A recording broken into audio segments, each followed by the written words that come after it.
Good day, everyone. Well, we've got my DR650, and I've just lowered the back end. So we've got to adjust the front end to compensate for that so we don't get the high-speed shutter.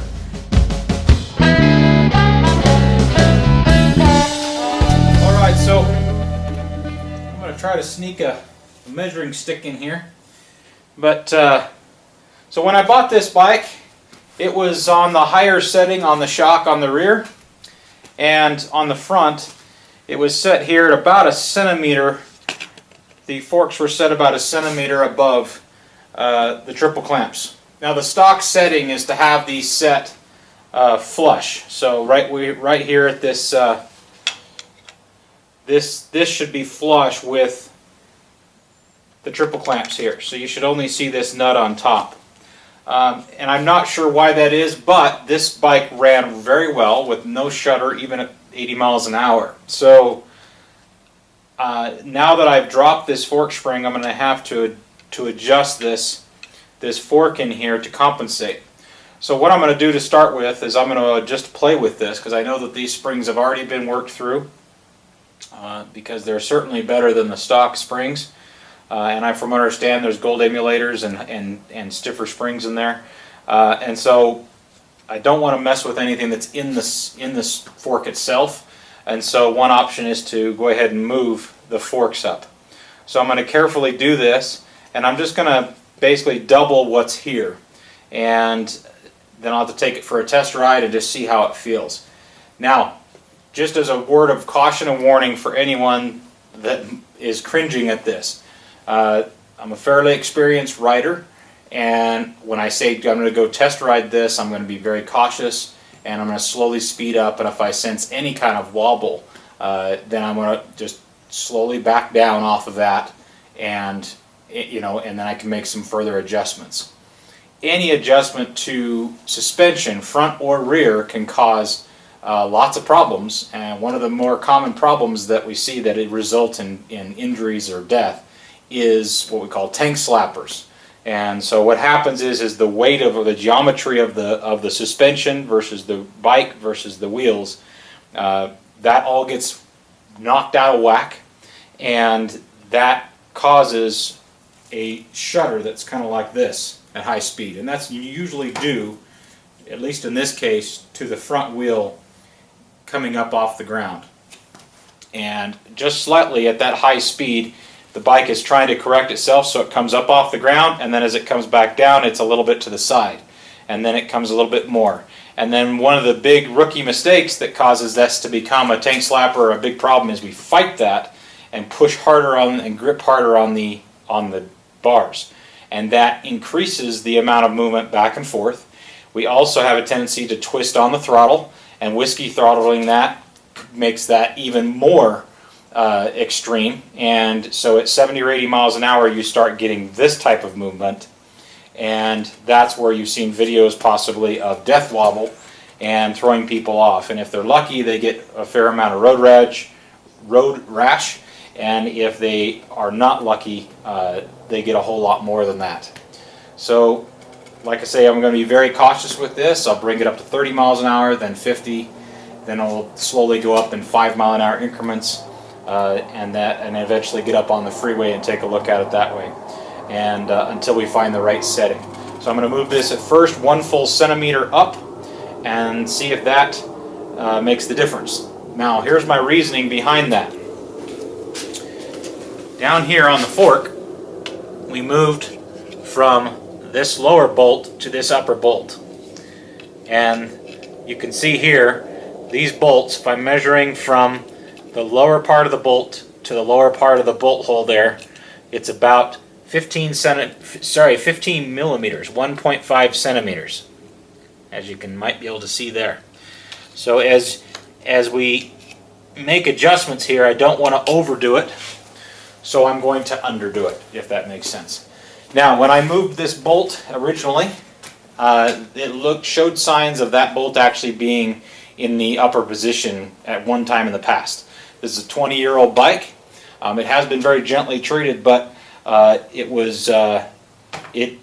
certainly, I don't know the whole history of it. So because I don't know, I'm going to experiment a little bit and hope that that provides the best results. So, like I say, we're going to move this down so we've got 2 centimeters showing above the triple clamps here, and then we'll check this out.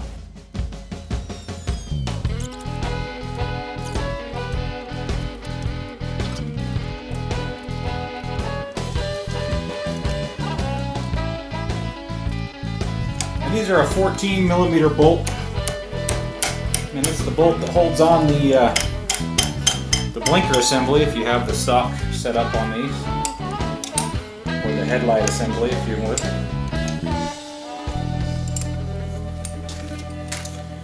Okay.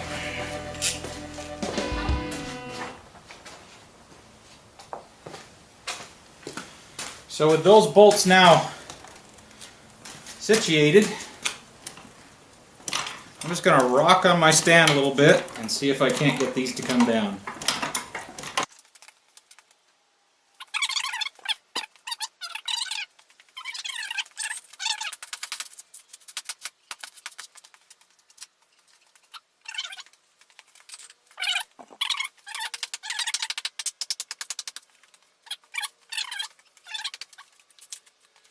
I think we're going to try something a little different. So what I got here is a condenser crowbar.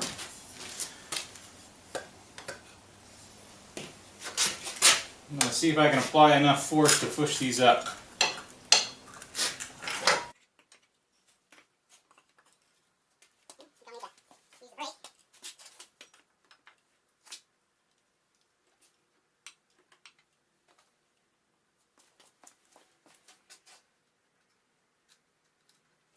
Just making sure my bolts are loose.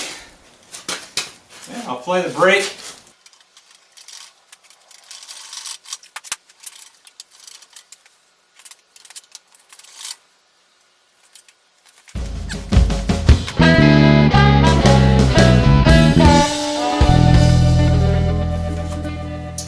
I just noticed what I'm doing wrong.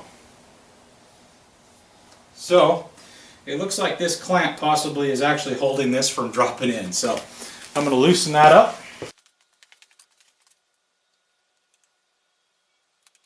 Okay, so I'm just going to move this down my desired distance. And that will help me drop it to the right place. And like I say, this is probably not the right way to go, and I'm sure I've got lots of people going crazy at me at this, but we'll see how we do. If you have any suggestions, I'd be more than happy to hear them.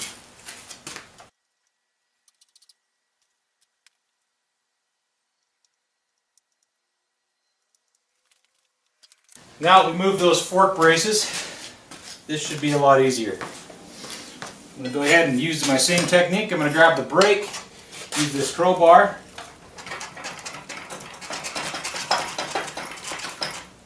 and that is the ticket right there.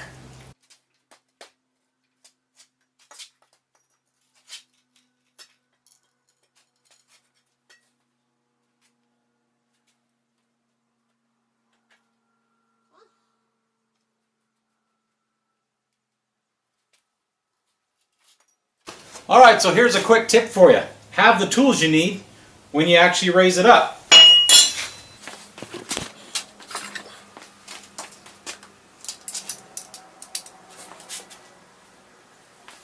So what I'll do here on my gauge here is I'll just move this to 20 millimeters or 2 centimeters, and I'm just going to measure where I'm at. So I need to go just a touch more.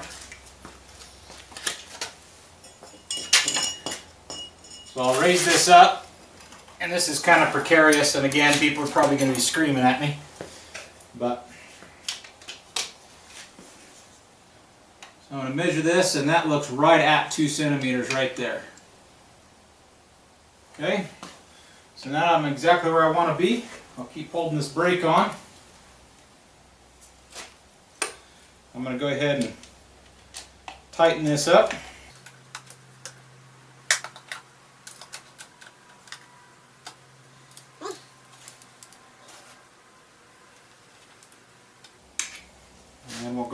tighten these up, just snug them until we get the other side set as well.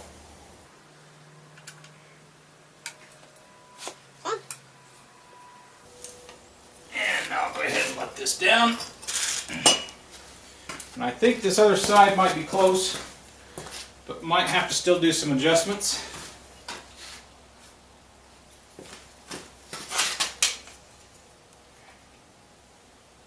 Oh wow, dead on. Perfect, I think maybe just a tiny bit, half a millimeter maybe. That looks as good as I can eyeball it.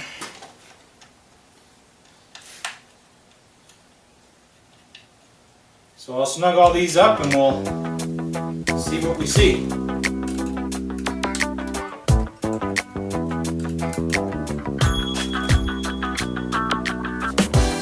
I'm going to check the torque setting on these in the book.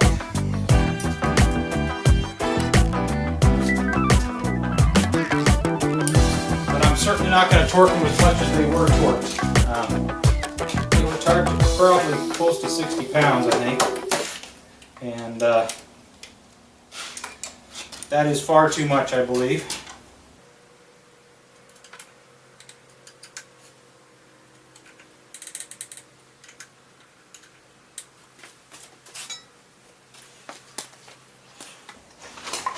Alright, so many of you might wonder what I say when I mean check the book. Well, I'm talking about the climber manual. I also have the shop manual in digital form, but this one seems to be the one that has worked the best for me, at least. It's a little more plain language, and I like the organization of it, but either one works. So I just got to quickly check that and see what the manual says. So this is page 230 in your manual if you're not familiar with that. So the ones I'm worried about is the damper rod Allen bolts, which is 22, and the fork clamp bolts, and those are at 19. So one of these days I'm going to pick myself up a smaller torque wrench, but for right now I've got this big one. So what I'm going to do is I'm going to bring my 0 on my tool here, and I'll see 20 here. I'm sure you can't see this, but I'll find 0 at 20 and then I'll come back, and since we're going to need 19, I think it was, so we're going to need 22 on the Allen heads and 17 on the upper heads, so I'll come back to 7 on my adjustment here on this, on the center bolt just below the 20, and then I'll tighten that down. I've got an adapter plate here, and then I'll just grab my socket off my T-handle.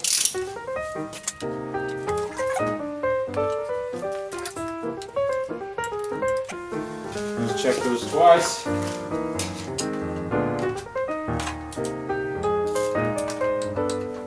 Alright, number 17, and then I'll grab my 6mm.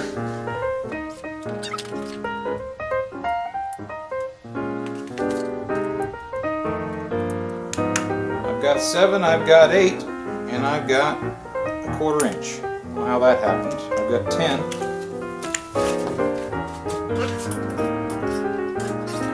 Maybe standards will work.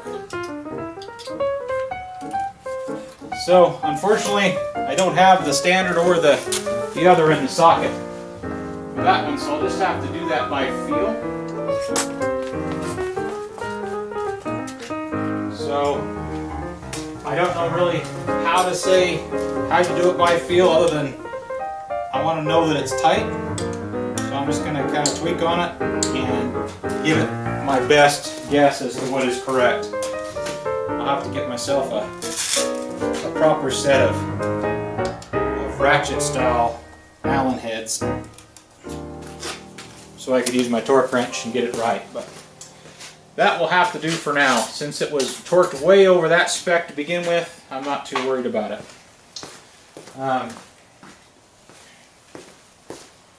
And I'll just have to watch those and make sure I didn't under tighten. So now that I've gone ahead and moved those forks, I'm just going to double check there, make sure that everything looks okay. I'm going to go ahead and remove all my tools. Okay.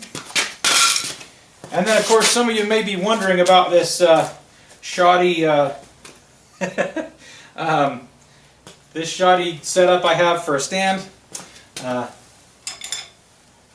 This is how we take it down. So I'm just going to go ahead and hold on to the handles here, the handlebars, and kind of steady as it comes down, and just really slowly bring that off. And as it comes down on the kickstand, okay.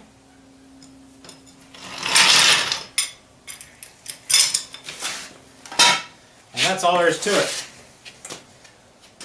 Alrighty.